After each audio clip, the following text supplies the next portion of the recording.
Hello, my spooky friends. This is John, your host, and welcome to another episode of Dairyland Frights, the paranormal podcast that covers everything spooky, creepy, and mysterious in the Midwest and beyond. And, Rob, no pressure, but I've had nothing but great guests. I've had only A-listers. So I know you're going to bring it, and we're going to have fun together and have a great time. So I wanted to introduce you, Rob Gutro. Is that how you pronounce your name, Rob? Gutro is actually how I say Gutro? it. Gutro? Either way. Okay. And Rob is the author and medium. And what really inspired me to have Rob on was we're going to talk about a subject. We'll get to that. We're doing a little tease here, Rob, before, we get to that. That a lot of people always wonder about, and I've talked about on previous episodes, but it really doesn't get the, coverage. I don't know if that's the right word, Rob, that normally other big events get when I consider the paranormal world. But I'm excited to have you on the show, Rob. Welcome. Thank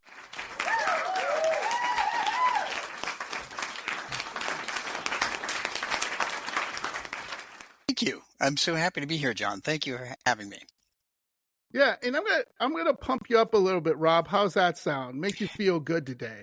So, Rob is a best-selling and award-winning author, paranormal investigator, and medium with inspired ghost tracking of Maryland.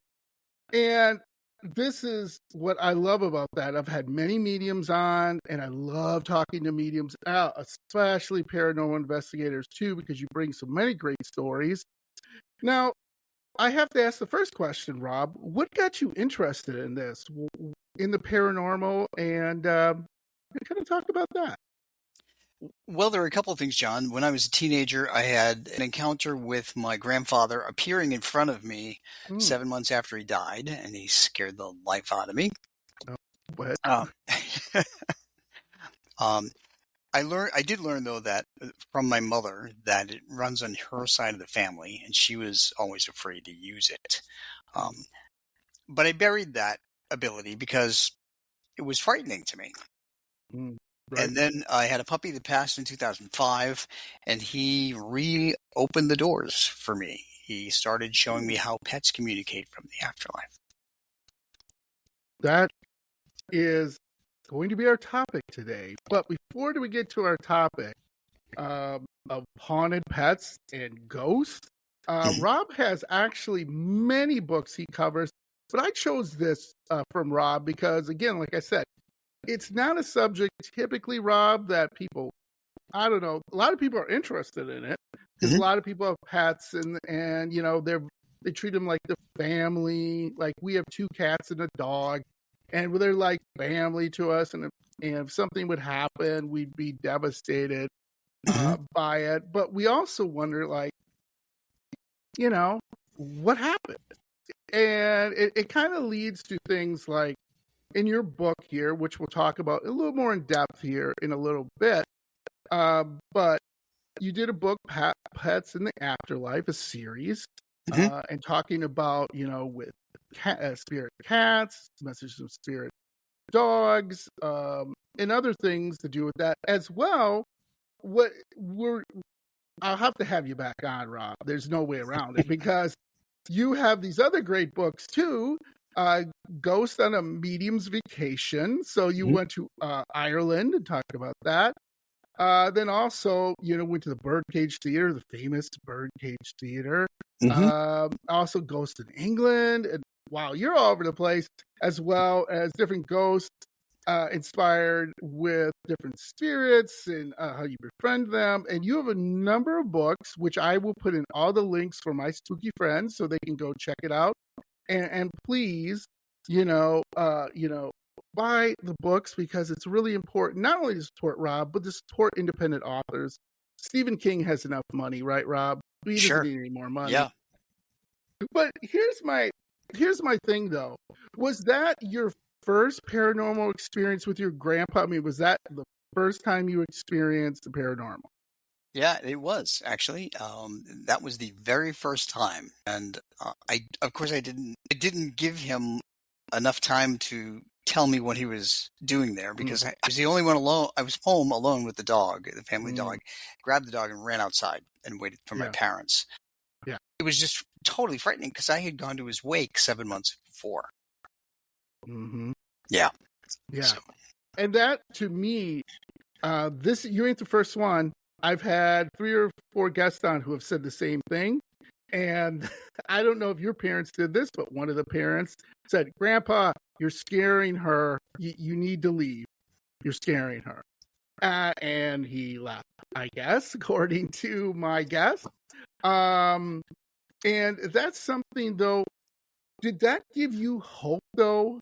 Like, I know it was scary, but did that give you hope as far as being, learning to be a medium of when you talk to people or you go on lectures to say, hey, when you die, it isn't just you're dead and you're food for worms.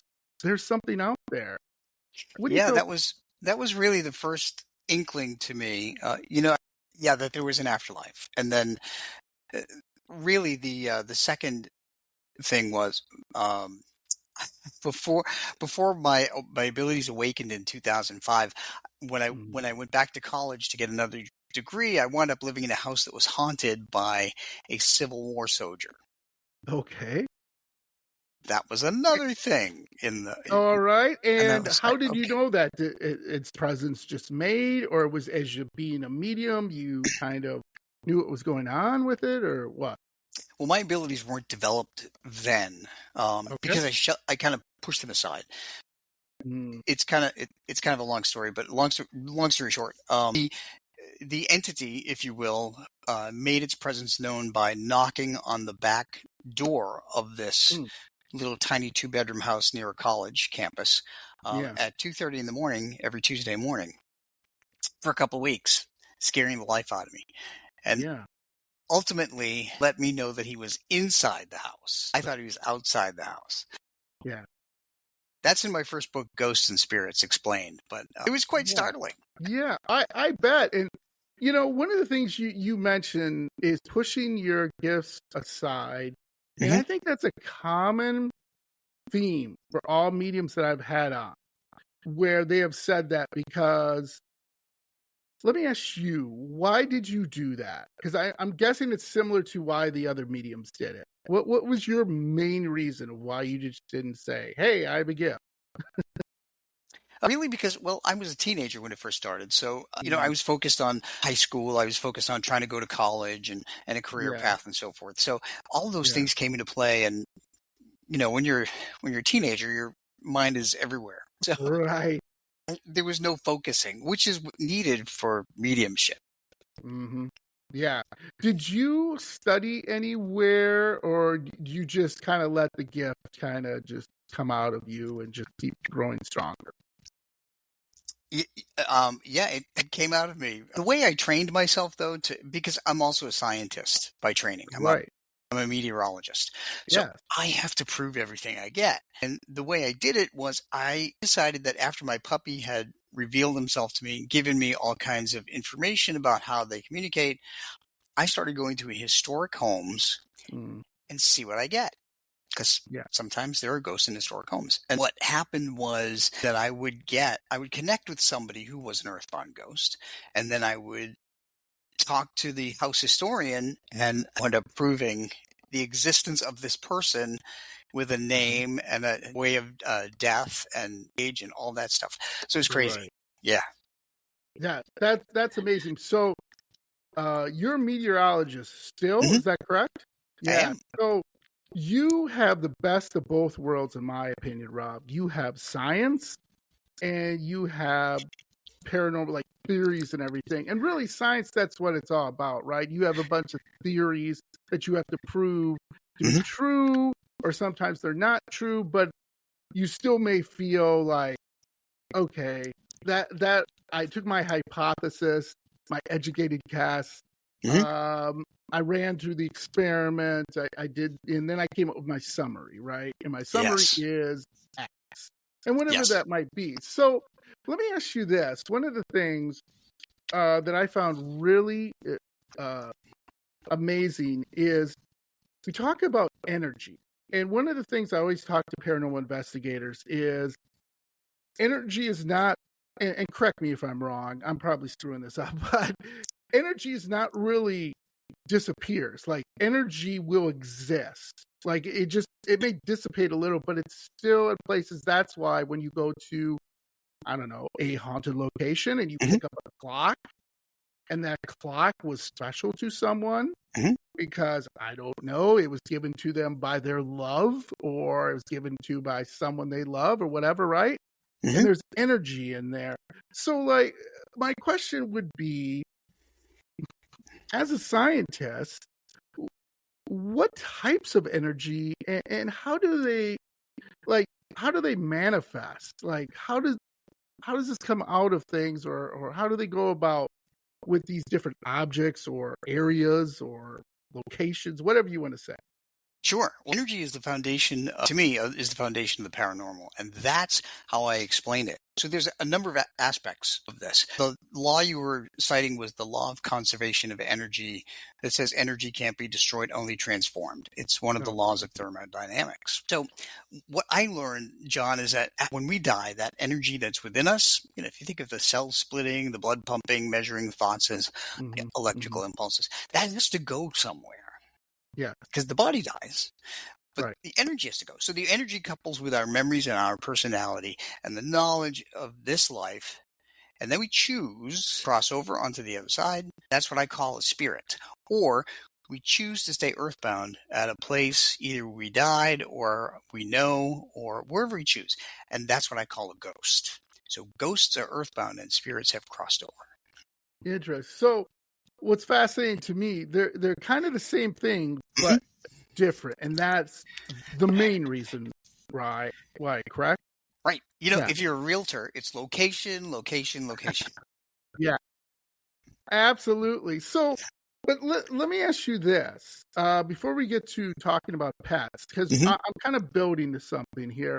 Sure. One of the things is because there are ghost cats, ghost dogs, but also people have said spirit cats, spirit dogs, spirit animals in general, wolves and everything. And in some, like Native Americans, that a spirit animal is a big thing. It defines that person, that tribe, that area, state, whatever you want to say.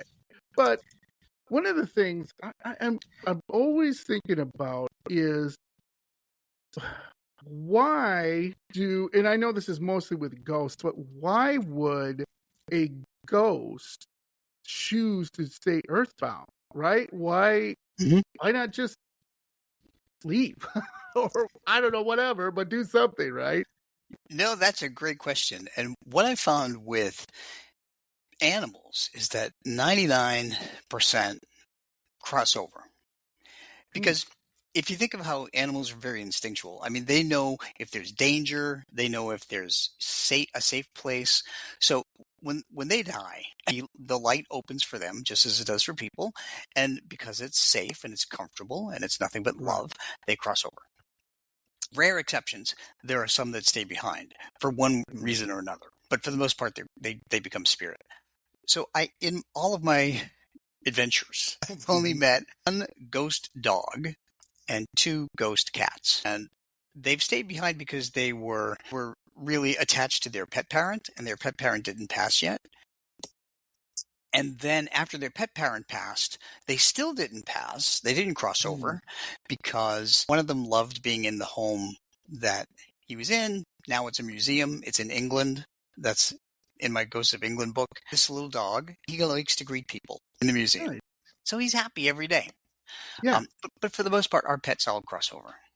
Yeah. People, on the other hand, with people you meet, they're stubborn, they're bullheaded. They're, right. they're like, well, I think I can stay behind and help people out. And no, it's really, you can't. You're stuck in a certain place.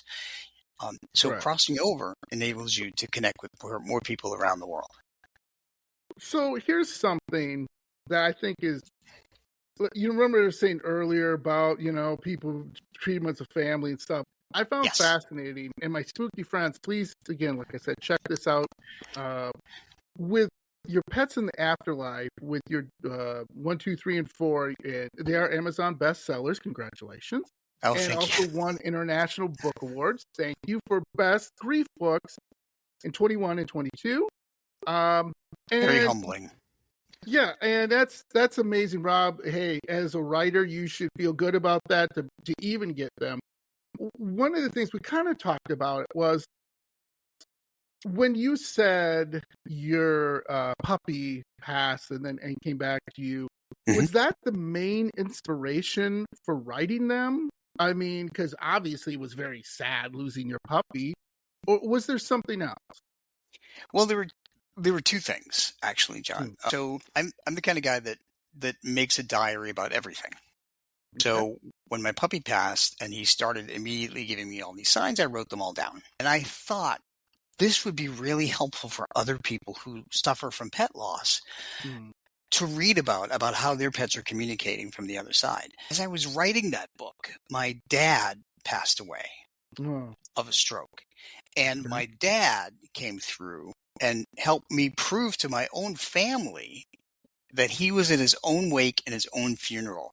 And it blew the minds of my two brothers, not my mother. I mean, my mother understood what was happening, but she didn't sense anything, of course. But yeah, so he helped me prove that his presence through the item of a handkerchief. And that's another story. But so those things came together in my first book, as well as my encounters with earthbound ghosts and other spirits. Yeah. So with grief, everyone grieves their own way. One of the biggest thing was with your let's just talk about in general right now with your books. What are you trying to accomplish in your books by sharing your life experiences? Obviously, to help people with their grief. Is there anything else you're trying to help people with? Sure. I'm trying to convey my experiences so that everybody knows that there is an afterlife and scientifically the reason why there's an afterlife and how it all works using different forms of energy and that we have a choice when we die. So there's a whole bunch of things that I'm trying to convey in all of these different books. So we're more comfortable when it comes our time because our loved ones are waiting for us on the other side. And I also caution them not to do things that will bring in bad things and how to protect yourself from negative energy and all kinds of things that I've learned. So I'm trying to educate people on how spirits work, how ghosts work, how they communicate, how to protect ourselves, etc. So there's a whole host of things. Yeah, and that's one of the things I do this podcast for, Rob, is because I want to demystify the whole paranormal. That I believe there are thousands of stories out there. People have not said anything, whether it's pets, whether it's spirits, whether it's ghosts, whatever it is, UFOs, cryptids, a whole bunch of things, right? Because you don't want to appear, crazy. And I just, one of the biggest things is for yourself, you did, I think, the right thing. You took all the things that, you're like, okay, I'm going through this. There has to be other people going through this, right? I can help people and write these books. But let me ask you this, since this is a creepy, spooky podcast, was there ever a time, Rob, that you were on, a paranormal investigation, maybe talking to a person, maybe talking to a animal, that you were like, something's wrong, like this is dark energy or whatever you want to call it? Yeah, there have been several actually. There have been several investigations where things have made me feel badly. And earthbound ghosts, because they absorb negative emotional energy like fear, anxiety, depression, and anger, they emit it too. So the living people will feel fear, anxiety, depression, and anger. And it can also affect them physically too. So there are a couple of instances where we walked into a house, and in one case, well, in several cases, they used Ouija boards to open a portal to, Wrong idea. and dark things came in, right? Bad idea. Yeah. In a tavern we went to, I was feeling very uncomfortable when I sensed a male ghost in there, and Yeah. I just finally said, "Okay, I have to go, and I think I'm done. This is what I got." And when I got home, the manager of the group, as part of ghost tracking, called me and played an EVP, an electronic voice phenomena, over the phone, and it was a male voice in the room where I felt uncomfortable, and it clearly said, "Kill Rob." Whoa. Yeah. Oh, God. So I didn't go back. Yeah. Did you do, I'm guessing no, but I'll ask anyway. You didn't do anything to incite this, correct? No, good question. I always tell people, think of an earthbound ghost as having an invisible roommate. You would not want to anger someone who is invisible and standing in front of you. No, no, Absolutely. I'm very respectful of everybody. Yeah. So, but that leads me to, and it kind of crossed over with, we're talking about pets and everything too. Poltergeists are notoriously considered, I don't want to say evil, but usually damage. They use fear. They, use a number of different violent things to kind of show and prove their point. So, have you ever encountered a poltergeist? So my definition of poltergeist is energy from living people that simulate ghostly activity. And it can be noisy. And I've encountered that. And actually, in 5 investigations, they have all been from teenage girls who had hostility against their sisters or their parents or something that simulated. The activity was crazy because in some cases, their mental energy could move objects, create shadow beings at the foot of someone's bed, do all kinds of things. So that's my definition of poltergeist. But I know poltergeist means noisy ghost in German, right? German. Yes, that is correct. Yeah. I have encountered noisy ghosts that are actual ghosts, and they've moved things and touched things and so forth. But the only one that was hostile really was that guy in that tavern. And that is interesting because I've heard that before, where some spirits just latch on to somebody and I don't know, don't like them. But as a scientist, though, one of the interesting thing about poltergeists are they're almost impossible. So you're probably familiar with the Enfield poltergeist. That's the famous poltergeist and everything in England and everything, where the 2 girls and they were experiencing all these terrible things happening to them. And people other than the girls saw this, yet unfortunately, there was some times, right, where the girls or one of the girls saw like breaking things and throwing things around to kind of show things, right? So as a scientist, you must be like frustrated. Like you want to go in, right, and prove like, okay, here's my hypothesis. Here's my experiment, and I did a fixed experiment and a controlled experiment, and I did, you know what I mean? You're going through all your things. Here's my summary. And then sometimes, Rob, you got to be honest. Sometimes you just want to go, I can't, I know I saw something, but I can't prove it. Like, oh man, like, what do I do? Yeah, it's so some of the investigations where I can't actually confirm the identity of the person, those investigations are maddening to me. Yeah. In my Ghosts of Mediums Vacation series, where I encountered all these ghosts from overseas or wherever, I was actually able to confirm or prove their identities, which to me is great validation. And the other thing, John, I don't know if I mentioned this to you before, but when I go in paranormal investigations, I can see them in my mind, so I sketch them out. I don't think I mentioned that to you before. No. What's really cool is that when I show these pictures to the people that either own the house or live in the house, they have confirmed all the time. Every single time they have confirmed this is the guy or this is the woman that I have seen in my house. So that's confirmation for me. Yeah. So let's talk about, get back to pets here again, is how do they do that? Like, how do you know you have a ghost or a spirit in your house, and if it is your pet?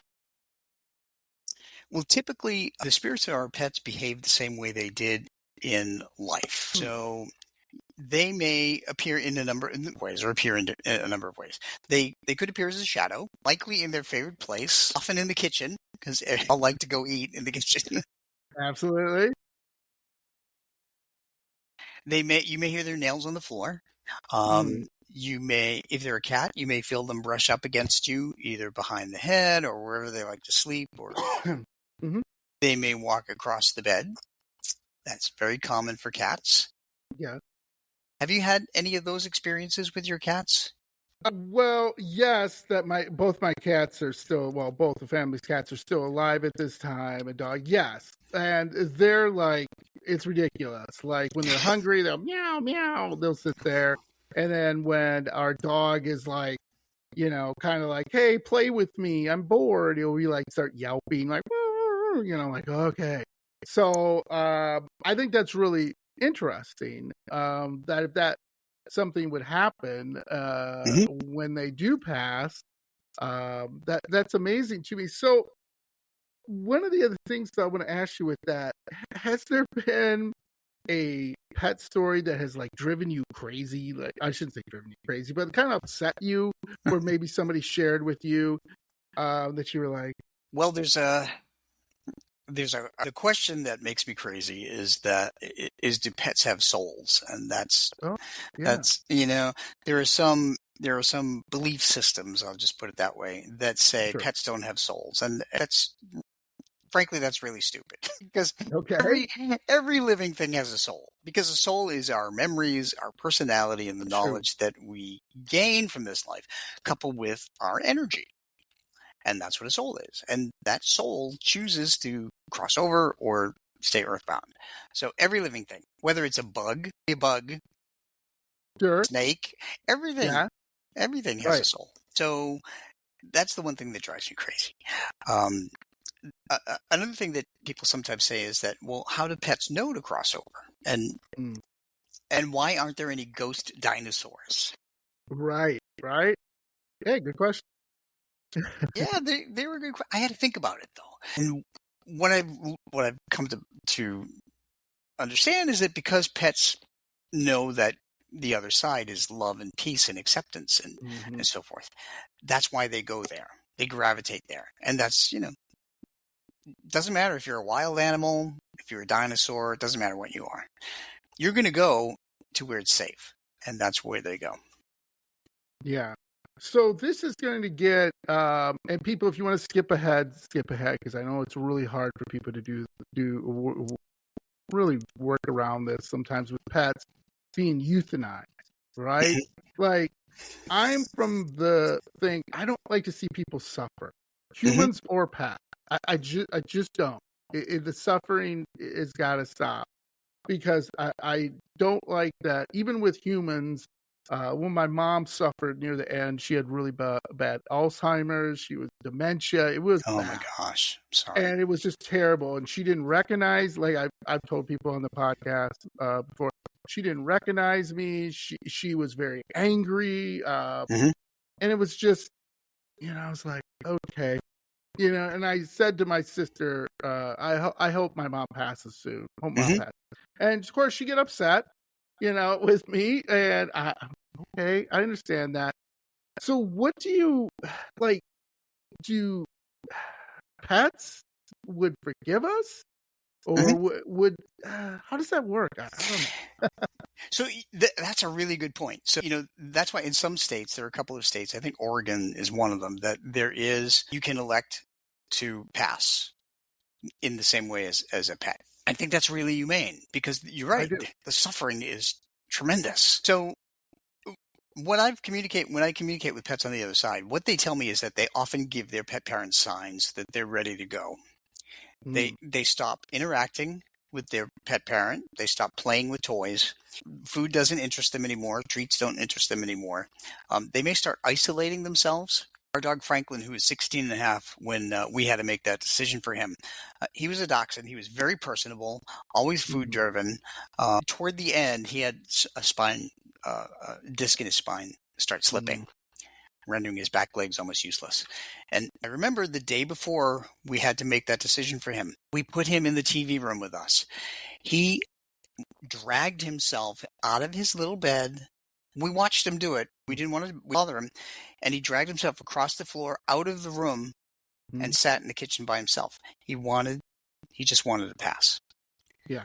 So when he did, he gave us confirmation that he was very pleased that we recognized what was happening. And for you and other people who have to make that decision, please know our pets not only give us messages that it's their time, but they're also very appreciative because they know it takes a lot of courage and unconditional love to make that decision. Yeah. It's a tough one. I've lost cats and dogs too, like yourself. And I think that's always a hard decision. And, I don't know. I think that really helps people. I really appreciate that, Rob. And, but you have lost, I've never had my pets communicate to me at all, but maybe they have, and I haven't seen it, right? I'm not open to it. I don't know, whatever. But you have lost 4 dogs, you say. Yes. How did they all communicate with you? Or did all of them communicate, or just a couple, or what happened? Oh gosh, no, every single one of them has. Great. And I think that your pets too have communicated with you, but you were either in deep grief. Grief will block messages and signs from your pets or your people, or you weren't sure, or you may have questioned them. One thing people say is that, oh, that's just a coincidence. Well, when it comes to spirit, there's no such thing as a coincidence. Okay. No such thing. Yes, all of my dogs have communicated in some way or another. Buzz communicated with me visibly, audibly. I heard him bark. I saw him. I saw his shadow. Led me to another dog that looked like him when I was on vacation 4 years to the day of his passing when I was in Puerto Rico on vacation. Wow. Unbelievable. Yeah. Musically, they get help from human spirits. So you may hear a song that reminds you of them.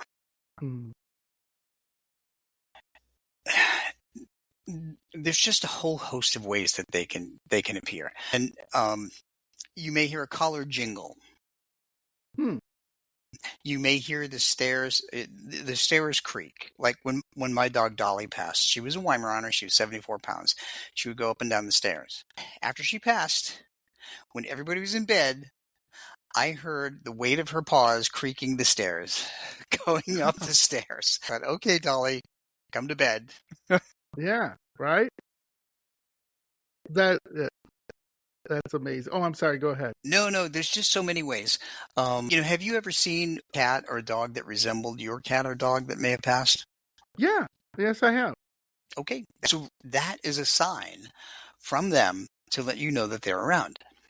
Because they had to ensure you were at the right place at the right time, looking in the right direction in order to see that animal. So let's bring everybody's spirits up, let's first share an amazing cat story. Like you have something that you knew about, heard about, read about. An amazing story that I heard about? Oh, no, just if you're going to share an amazing cat story. Yeah. Okay. All right, sure. So my favorite one is a story about a cat named Buddy that I connected with about 3 years ago. His story appears in my book, Pets in the Afterlife 4 Messages from Spirit Cats. I'm not sure if I sent you that story. Buddy was the only cat child of this woman named Ingrid. And Ingrid had written me after Buddy had passed and asked me for a reading. And I actually do readings. I do them on the weekends. It requires a picture of the pet's name, parent's name, and anybody that lives with them, and any questions. Except if you know the answer to the questions, don't ask me the questions. Because, like, tell me my pet's favorite food or my pet's favorite treat. Sure. Well, favorites change over time. Used to love chocolate chip cookies. Now I like oatmeal raisin cookies. Yeah, right? Yeah. So Buddy came through to me, but he gave me all kinds of information. And one thing that stood out was a word that I had never heard before, and it was the word M-A-L-A, mala. I'm like, what does that mean? So, John, I do all my readings by email.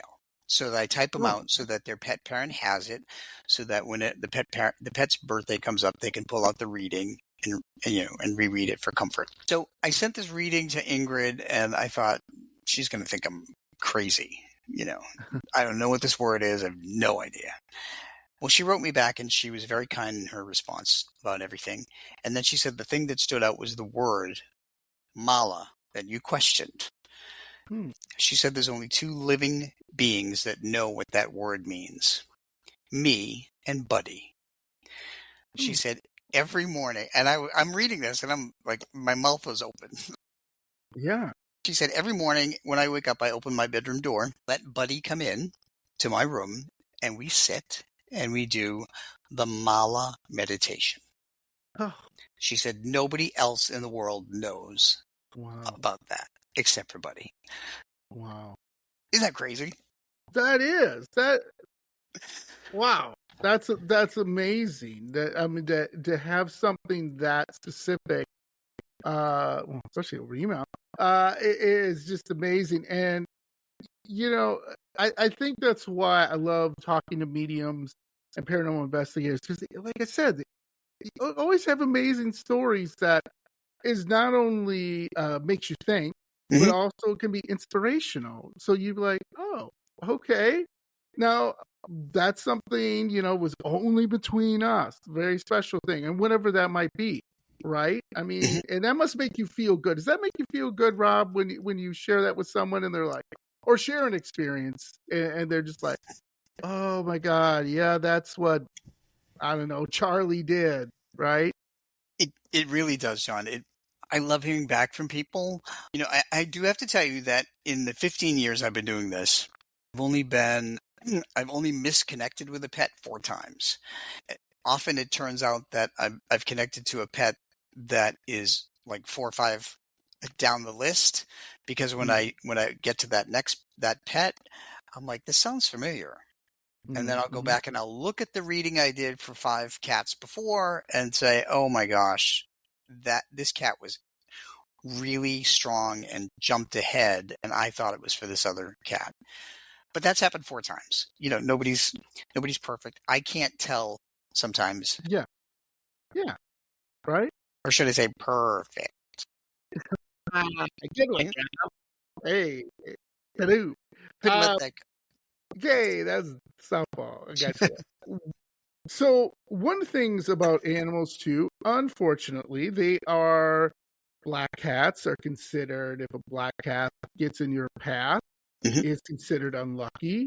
Black dogs are not considered lucky at all, which we have both, and I'm fine, by the way. So what do you tell people who, you probably don't get this, but I'm just going to throw it out at you. What do you tell people who are like, oh my God, I saw a black cat and I'm really superstitious and I'm going to have a crappy day? And like, you just tell people like, hey, come on. I tell people that they set their own energy for the day. Okay. If you wake up and you think, if one thing happens, if you stub your toe, you think, oh, it's going to be a terrible day. Well, you've already predetermined that you're going to be miserable about everything, no matter how good it is.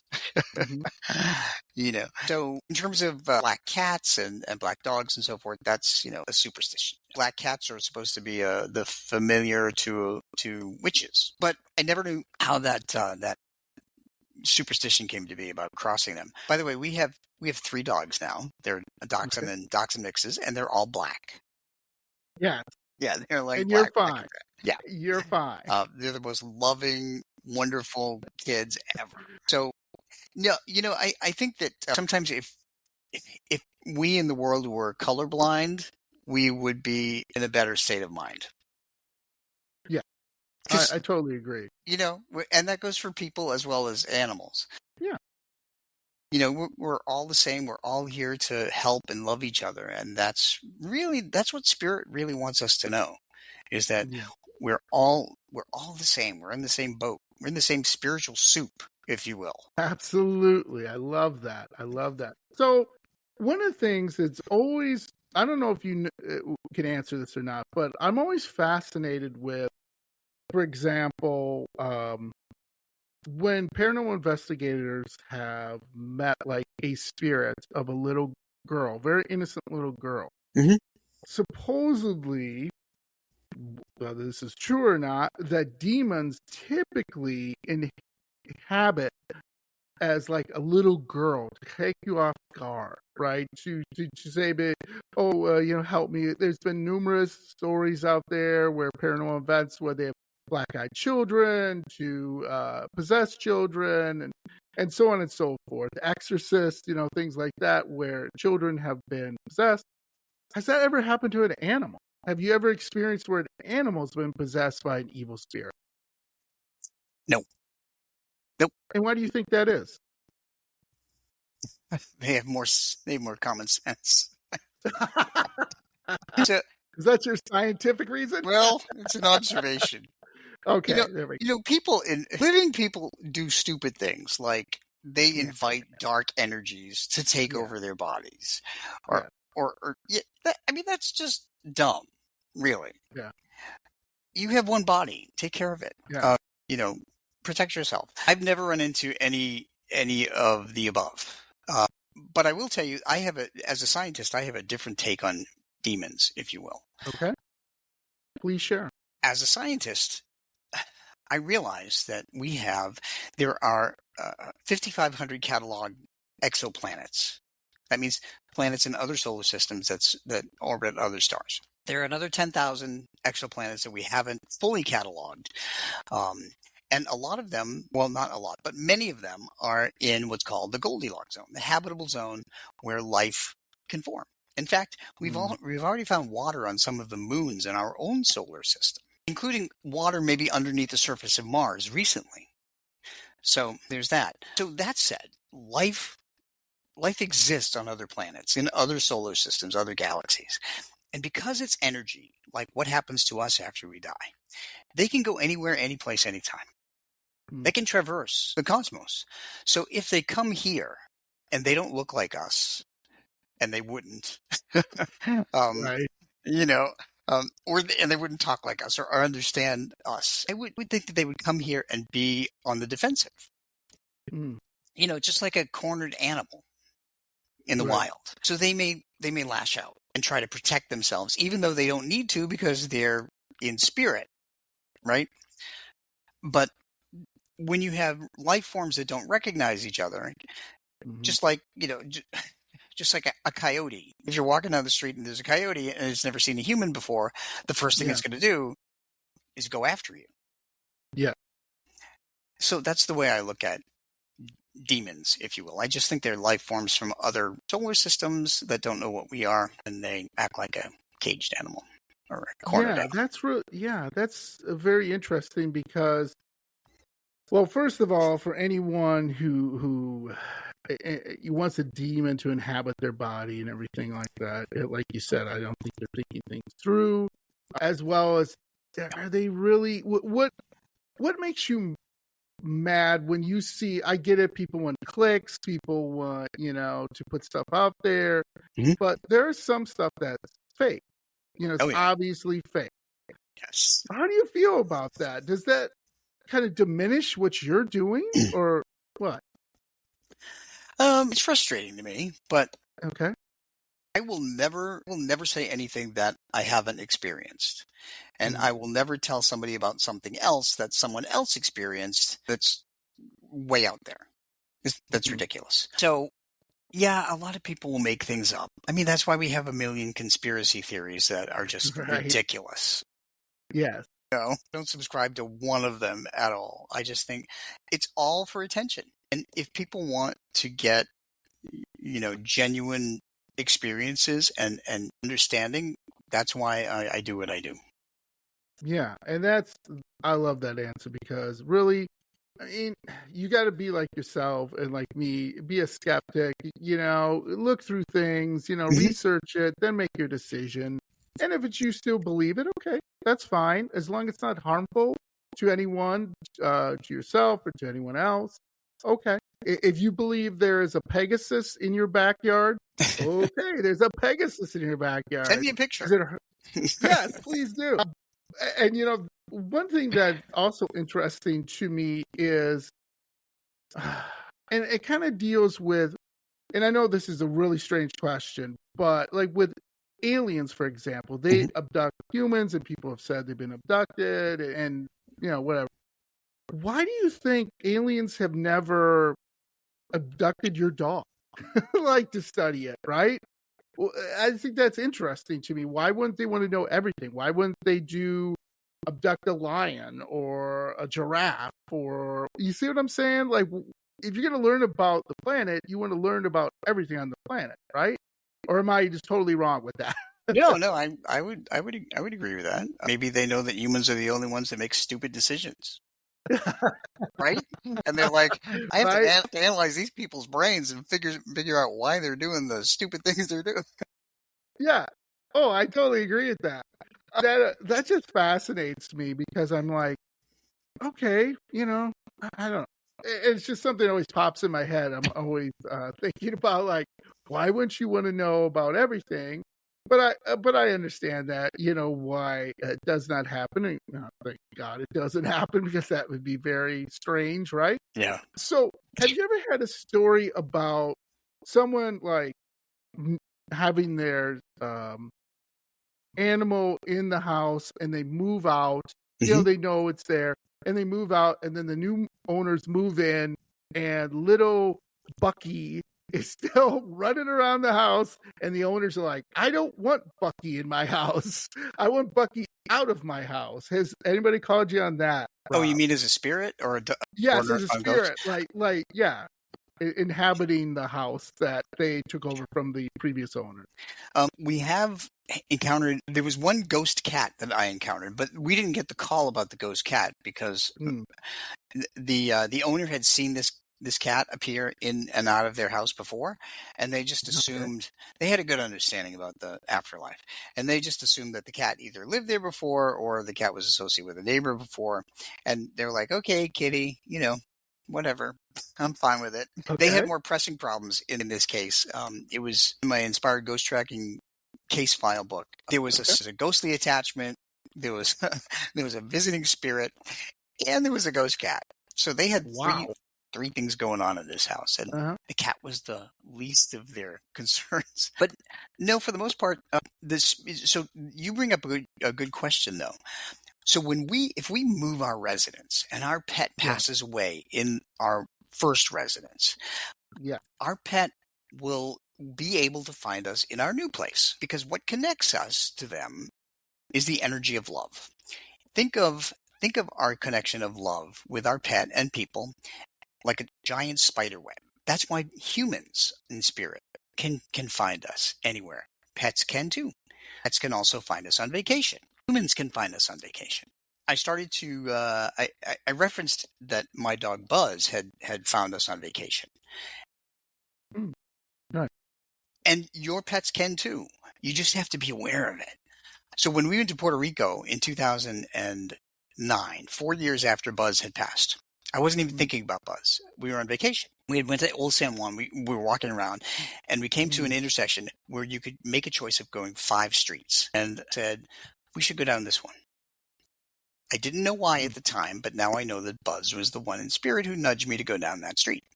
When we got down to the end of that street, there was a dog walker, the only one we had seen in the entire time we were in Puerto Rico. Okay. He was walking 4 or 5 dogs.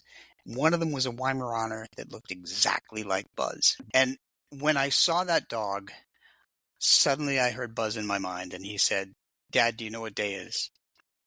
And I thought, I had to ask what day it was. And it was February 22nd, 2009. It was 4 years to the day that Buzz had passed. So Buzz led me to that dog to let me know he was around. Yeah. Wow, I love that story. That's amazing, because it gives people hope, which we really need in this world. Yes. Especially now, in my opinion. Yeah. And really, and I can't say enough, Rob, for you to share this for people, especially who are, like I said, a lot of people are, their pet, our family. Mhm. And, when they die, they go through such a grieving process. So, like, again, please, when on the links I'll put in the episode notes, please, read Rob's book. But so here's an interesting question. Have you ever had to have human spirits help you with pet spirits to maybe have them cross over, or I don't know, cleanse an area or something where you're like, hey, human spirits, I need you help with these pet spirits? Sure, that's a great question. I have been able to confirm that our humans on the other side are there helping our pets cross over. When my dog Dolly, who is a Weimaraner, who just passed in 2020, when we had to make that decision for her, the immediately, within 12 hours, she was 16 years old, as a Weimaraner, her spine also ruptured like our dachshund. And I was sleeping with her that last night in the kitchen. She woke up at 2:30 in the morning and kept staring at something. And when I finally looked at what she was staring at, because I was trying to get her to go to bed, in the corner of the kitchen, I saw my parents, our friend Ed, and our 4 dogs standing in the doorway, waiting for her, and knew she'd be okay. The next day, after Dolly passed, she texted a friend of mine, Ruth Larkin, the Beantown medium, and just said, Ruthie, I know you loved Dolly, but today Dolly passed. And she wrote me back and she said, Rob, it's okay because your mom and dad were there. And she said there was a guy I don't recognize, and there were 4 dogs. Now, Ruthie had no idea what I had seen earlier that morning, and she confirmed everything for me. Wow. It's pretty powerful. Yeah, that's powerful. And again, it's inspiring. It really is. And so one of the other things is people want to know, just like I want to know, do we, humans being reincarnated has kind of been talked about many, many, many times. But what about pets? Can they reincarnate? They absolutely do. That's a great question. That's actually a very common question that I get. But pets will wait until we have crossed over, and then we'll all come back together, connected in some way. People will say to me, but I just adopted a new dog, and this dog does one thing that my dog in spirit used to do. So I think my dog is a reincarnation. And sometimes the dog they adopt may have been born before their dog passed. So that's totally inconceivable. But what I've learned is that our pets in spirit will come back and train the new dog or cat to do one habit or more that they used to do, so that we know that they are with us in spirit. Yeah. And it doesn't have to be a good habit. Oh, okay, like, maybe going not in the litter box, maybe going somewhere else, maybe the dog going someplace and biting the furniture, taking the remote control, picking something out of the litter box that shouldn't be kicked out, right? Yeah, and that to me it's good news, because again, I think one of the biggest things too is, when we said earlier, is just where you just don't want to feel like there's nothing, right? You just don't want to feel like when you die there's just blackness. Yep. And that's it. You're going to a void. And okay. And that's, I think you said that a lot in your books, and I think that's amazing. I'm going to order them and obviously read them. I didn't have the opportunity this time, but I'll definitely do it, because my wife is extremely close to her cats, and she loves animals. She was a vet tech for a while. Oh my gosh. She decided to get out of it because being a veterinarian, she was, Rob, unfortunately, she was given the terrible duties of doing some things with animals, such as the euthanasia, and then one time she had to do it, and then the vet was too much of a wimp, and my wife had to go and tell the little girl and the mom and the dad that, unfortunately, and Oh, yeah. no. So my wife said she's literally looking forward to listening to this episode. Usually she doesn't listen to episodes, Rob, because she gets too scared easily.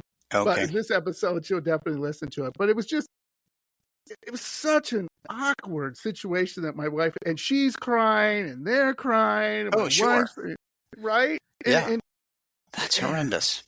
it was terrible and put in that position. And, that's why she got out of it, unfortunately, because she says, I couldn't do it anymore. I just couldn't. I just can't. I love animals too much and I care for animals too much. But there were times she said she had some issues with animals and everything. But that's expected. You're going to have, just like good people, bad people, whatever you want to Exactly. say. Yeah. Like we just talked about. So before we wrap up here, though, I want to talk about, if you don't mind, I'm going to switch gears a little bit. And obviously here you have, like I said, you put out Ghost of England, Ghost of the Birdcage Theater, Ghost of Ireland, going on vacation, seeing all these areas and stuff, really interesting.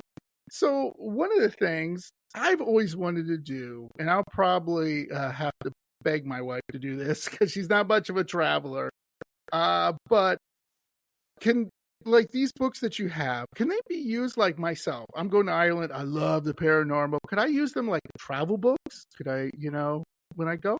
Yes, that's actually why that's how I kind of wrote them, especially the ghost book, The Ghost of Ireland. England was my first book, and I broke it up by different locations. But in terms of Ireland, I broke it up by different in different events, different places within certain counties. And each Ghost on a Medium's Vacation book gives you an overview of the history of the place and my encounter, and then how I prove who it is. Every chapter also has a photograph of the place or a sketch of the ghost. Yeah. And what I've also added in is short YouTube links, because every place I went when I encountered a ghost or when I encountered residual energy, which is an emotional imprint left behind by somebody, I did a 30-second video, and then I saved them all to my phone, and when I got home I uploaded them to my YouTube channel, and those links are in the book. So if you're reading on Kindle, you can just click on the link and it will open up to me talking about what you're reading about. If you're reading a paperback, just type in the link and you'll hear it and see it. I also include information about weather and climate, seasons, and tips that I gave you when you're traveling. So it's a great travel companion. That's great. So let me ask you this: a lot in Europe, I mean, they have a lot of different, haunted locations, and Europe is, America's fairly young. They have furniture in Europe that's older than America. Yeah, exactly. Yeah, right.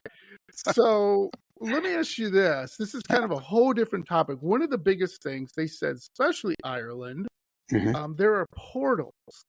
When you were there, did you ever, when you went to a haunted location, did you ever experience a portal, or when you were maybe walking around, did anybody mention, hey, there's a portal up on that hill or whatever? No, nobody mentioned portals while I was there. Okay. I think that I did run into one. Just one. And what happened? It was from a distance. So nothing happened.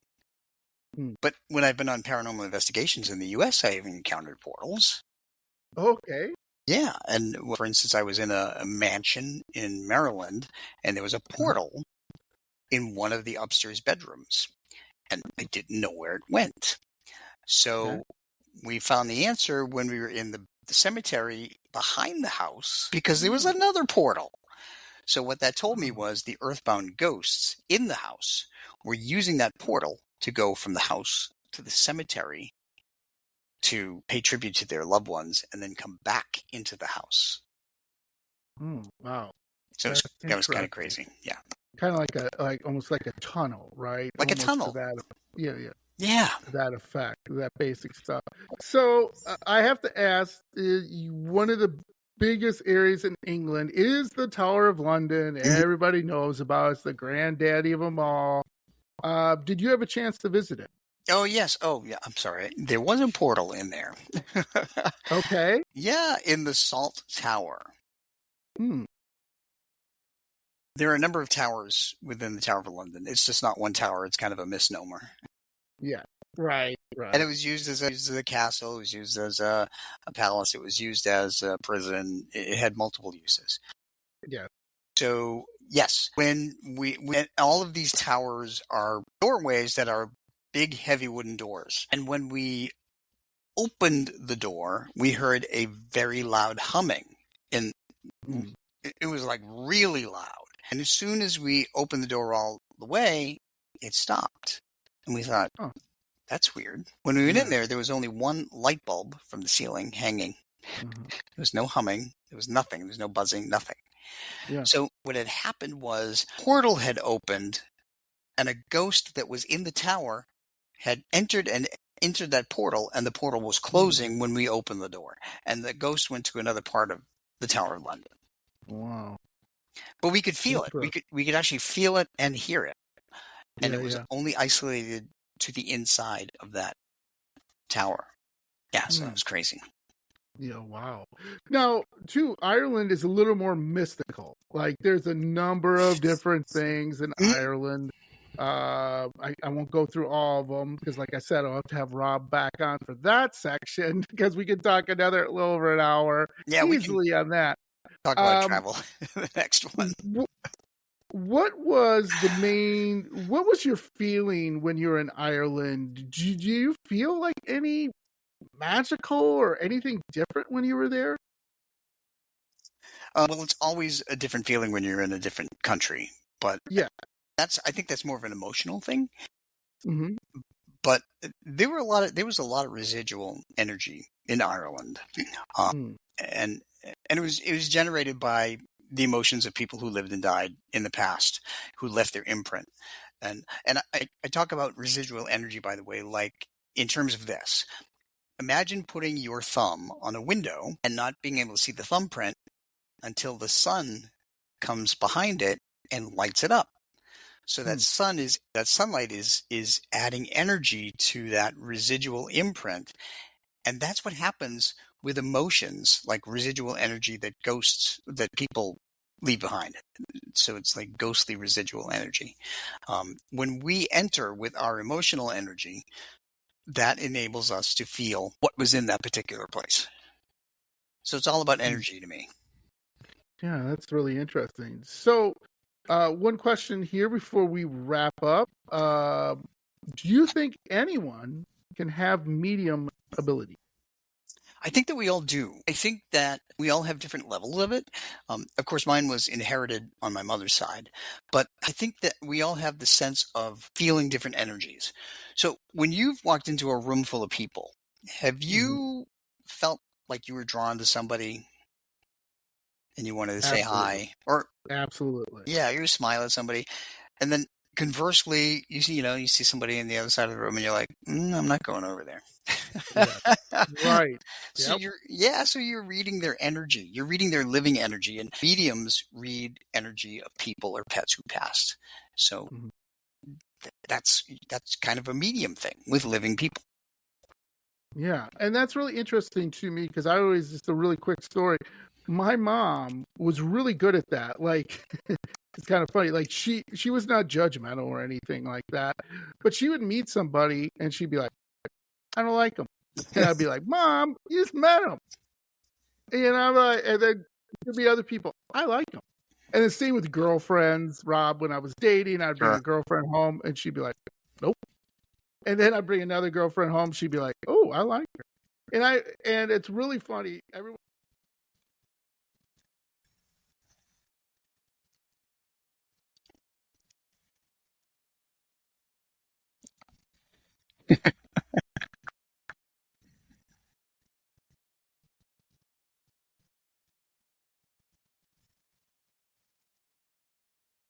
Hmm.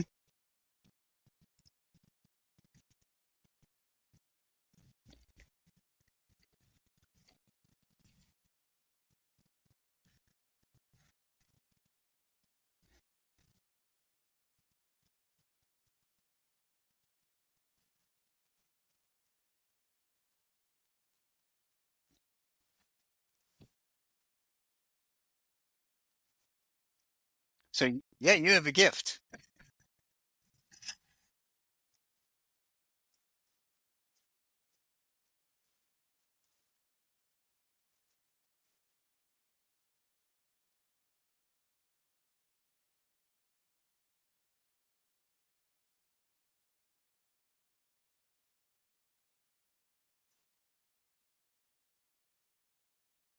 Mm.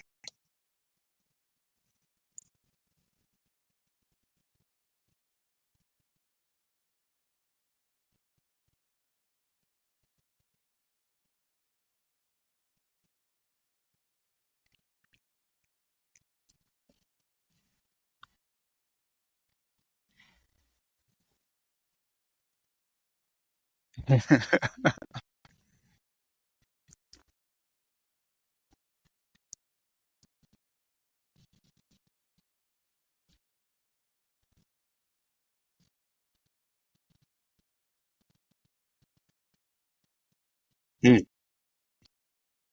Wow, it's kind of scary though. Reaching out, yeah, reaching out to people you don't know.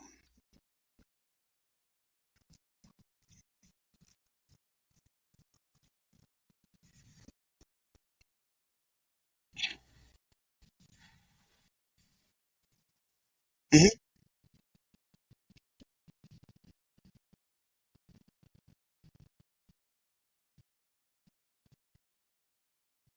Oh my gosh.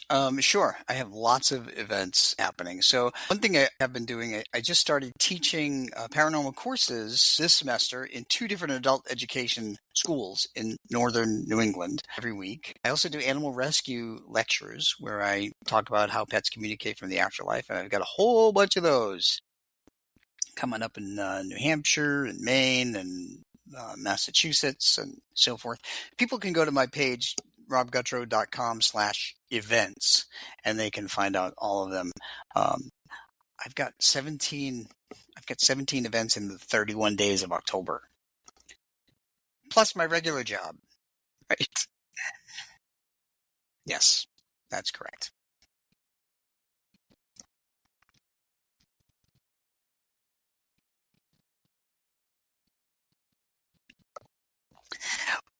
If I worked at a TV station, but I don't. I actually work behind the scenes. So yeah, yeah.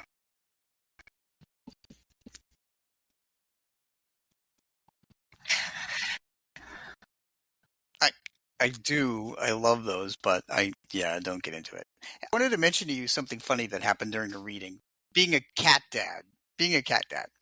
I was connected to this cat, and I do my readings from my home, and it's like I do them at like 9, 10 o'clock at night, and it's dark and it's quiet, and I'm just looking at the picture of the cat, and the cat tells me that he's going to give me ways that he's going to communicate with his parents. Suddenly, three books in the bookshelf behind me fell off the bookshelf. 10:30 in the morning, 10:30 at night rather. He knocked the books over. There was nobody. No books have ever fallen off this bookshelf in the year that I've been here, and he scared the hell out of me. It was 10:30 at night, and I thought, okay, okay, kitty, you don't have to do the physical things. You can just show me them in my mind. But he scared the life out of me.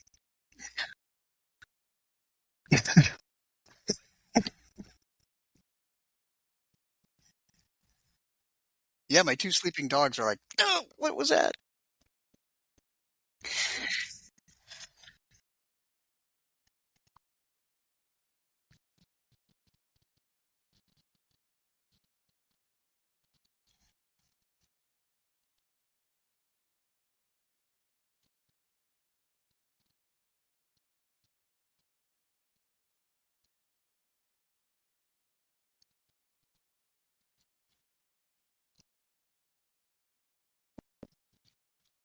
Sure. First of all, I wrote the book so that people can learn how to recognize the signs on their own. They don't need a medium. Secondly, if they do want to get in touch with me, they can go to robgutro.com or petspirits.com. I'm also on Facebook, Instagram, TikTok, YouTube, all over the place. And they can email me, and I'm booking readings a year in advance, though. So I'm booked a year out. So it's a long wait, but I do get to them, and I charge a small fee because it takes me an hour for every reading, at least.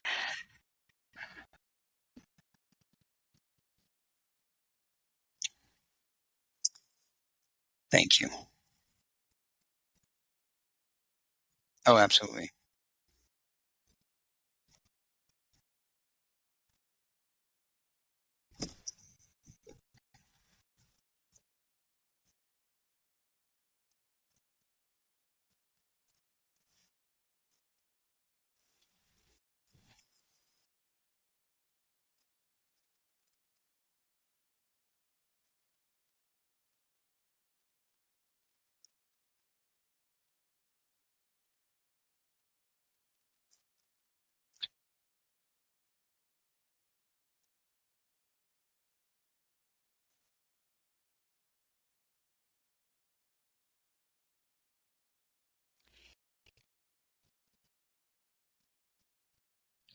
It is, and one of the hardest parts of this is when I do readings. Sometimes the pet will share their how they passed away, and I have to convey that. I just have to do that.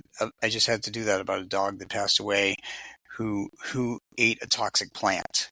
That's what he told me, and the pet parent wrote me back and confirmed it, and it was heartbreaking to me. But just for everybody who's listening, know that the love of your pet lasts forever, and they are waiting for you on the other side. They will be giving you signs. Dreams are the easiest way for them to give you a sign, but there are many other signs, and often they want you to adopt another to give the love that you gave them, because they're no longer there. So don't feel guilty about adopting another. You're not replacing them. You can't replace anybody, just like we can't replace each other. What you're doing is you're just spreading the love, and that's the greatest gift.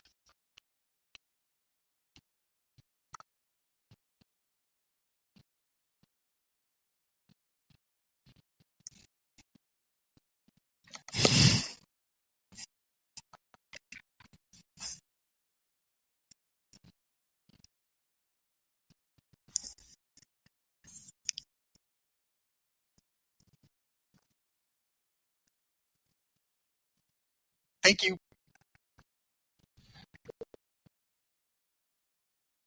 Bye-bye.